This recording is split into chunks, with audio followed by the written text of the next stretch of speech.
નમસ્કાર મિત્રો, આપણામાંથી ઘણા લોકો પોતાનો નવો બિઝનેસ શરૂ કરવા માગે છે. તો વિચાર કરો કે એક એવો બિઝનેસ કે જ્યાં ગ્રાહકો સામેથી ચાલીને આવે અને 24 કલાક ભીડ જ ભીડ હોય. જી હા, હું વાત કરી રહ્યો છું રેલવે સ્ટેશન પર દુકાન એટલે કે સ્ટોલ ખોલવાની.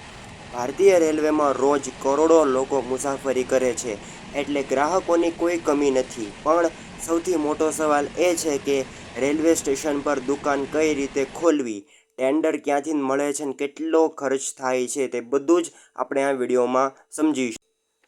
મિત્રો, રેલવે સ્ટેશન ઉપર મુખ્ય બે પ્રકારના સ્ટોલ હોય છે. પહેલો સ્ટોલ મુખ્યત્વે કેટરિંગ સ્ટોલ્સ. આની અંદર ખાવા પીવાની વસ્તુઓ આવે છે, જેમાં ચા, કોફી, નાસ્તો, packaged food like biscuit, wafers, પાણીની બોટલ અને જનતા ખાણું. બીજો સ્ટોલ જે સાવ ઓછા પ્રમાણમાં જોવા મળે છે, એની અંદર નોન કેટરિંગ સ્ટોલ છે. આની અંદર ખાવા પીવાની વસ્તુઓનો સમાવેશ કરવામાં આવતો નથી, પણ તેની સિવાયની વસ્તુઓ જેવી કે બુક સ્ટોલ, ન્યૂઝપેપર, દવાઓની દુકાન કે મુસાફરોના કામમાં આવતો જરૂરી સામાન. તો હવે વાત એ છે કે કોણ આને સ્ટાર્ટ કરી શકે. તો ભારતમાં કોઈ પણ નાગરિક જેની ઉંમર 18 વર્ષથી વધુ છે તેના માટે અપ્લાય કરી શકે છે. આના સિવાય રેલવે દ્વારા મહિલાઓ, દિવ્યાંગો અને સ્વતંત્રતા સેનાનીઓ અને SC/ST કેટેગરીના લોકો માટે ખાસ અનામત રિઝર્વેશન તેની અંદર તેમને આપવામાં આવે છે. હવે સૌથી મોટો સવાલ એ છે કે દુકાન રાખવા માટે પરમિશન કેવી રીતે મેળવવી. ઘણા લોકોને એવું લાગે છે કે રેલવે સ્ટેશનના સ્ટેશન માસ્ટરને કે કોઈને લાંચ આપીને દુકાન ખોલી શકાય, પણ મિત્રો, એવું બિલકુલ નથી. રેલવેમાં હવે બધું ઓનલાઈન અને પારદર્શક થઈ ગયું છે. આના માટે ટેન્ડર ભરવું પડે. સૌથી પહેલાં સ્ટેપ્સમાં બધા સમજીએ. સ્ટેપ 1 કે રેલવેમાં ખાવા પીવાની અને સ્ટોલની જવાબદારી IRCTC મતલબ કે ઇન્ડિયન રેલવે કેટરિંગ ટુરિઝમ સંભાળે છે. તમારે irctc.com અથવા IREPS.gov.in પોર્ટલ પર વેબસાઇટ પર લોગિન કરીને તમારે ત્યાં તમારું ID બનાવવું પડશે અને તેની અંદર જે સ્ટેશનનું ટેન્ડર ખાલી હોય તેની શરતો વાંચીને તમારે ઓનલાઈન ફોર્મ ભરવું પડે છે. અને રેલવે વાર્ષિક કેટલી લાયસન્સ ફી આપશે તેની બોલી લગાવવી પડશે, મતલબ કે ફાઇનાન્શિયલ બિડ. જેની કાયદેસરની બોલી સૌથી ઊંચી હશે તેને જ ટેન્ડર મેળવવાના ચાન્સ સૌથી વધારે હશે. હવે વાત કરીએ ખર્ચની, તો એ સ્ટેશન કેટલું મોટું છે તેના પર આધાર રાખે છે.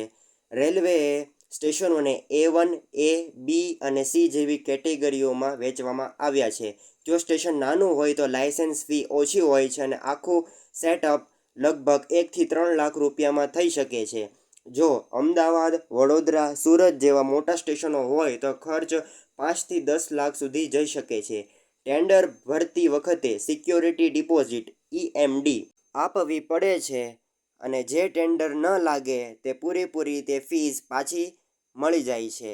હવે છેલ્લો અને મનગમતો સવાલ, આ બિઝનેસમાં કમાણી કેટલી થાય? તો મિત્રો, સ્ટેશન પર નફો સીધો મુસાફરોની સંખ્યા અને ટ્રેનોની કેટલી અવરજવર છે તેના પર આધાર રાખે છે.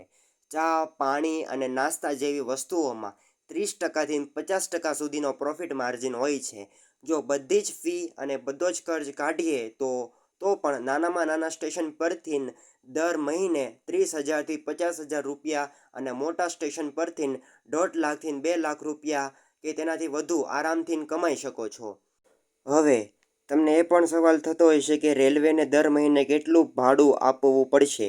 જોવો, રેલવેમાં કોઈ ફિક્સ માસિક ભાડું નથી હોતું. તે રેલવેના આખા લાયસન્સની ફી દ્વારા નક્કી થાય છે. મતલબ કે નાના સ્ટેશન પરનું ભાડું 5,000 થી લઈને 15,000 સુધી હોય છે. તે સ્ટેશન કેવું છે અને ક્યાં આવેલું છે તેના પર આધાર રાખે છે. અને મોટા સ્ટેશનનું ભાડું 40,000 થી 1 લાખ સુધીનું હોઈ શકે છે. તે સ્ટેશન પર નક્કી કરે છે. મતલબ કે અમદાવાદ જેવા સ્ટેશન પર લાખ રૂપિયા અથવા 1.5 લાખ ભાડું હોઈ શકે છે. તો હવે પ્રોફિટની વાત કરીએ તો ચોખ્ખો 30 થી 50% પ્રોફિટ માર્જિન બંને સ્ટેશન ઉપરથી પ્રાપ્ત થાય છે.